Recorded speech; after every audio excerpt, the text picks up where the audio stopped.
Hundreds of thousands of people across the country came out Saturday to protest President Trump, Elon Musk, and the cuts they've been making in the government. In our area, we saw thousands of demonstrators in places like Hamlin, Livonia, Batavia, and here in Rochester. News 10 NBC's Haley Higgins joins us live this morning. Haley, we got calls from people who were concerned about traffic surrounding the protests over the weekend. How did organizers prepare for this?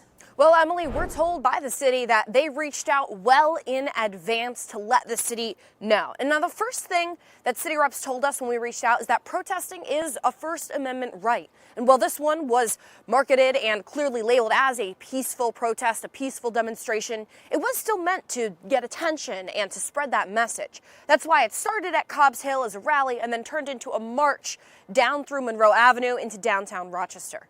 Now, again, the city says organizers did reach out in advance and even got a special event permit that they didn't actually need to get. And as we know, and as the city said, we have that constitutional right to free speech. But city policy clearly states you have to follow city rules if you want to use it. You have to leave a certain amount of space on sidewalks and can't go into the street without permission, again, which they got. But organizers share what they could, including a minimum expectation of 2,000 people showing up. Rochester police were also warned ahead of time, according to the city and according to their policy. Now, RPD says they will answer our questions and provide details on where they were there and if they were there later today. But for previous large events, RPD has said in the past that they always dedicate resources to big events, big gatherings, big festivals. But again, viewers who reached out to us and some protesters we talked to said they did not see RPD there. They didn't see them directing traffic or otherwise visible.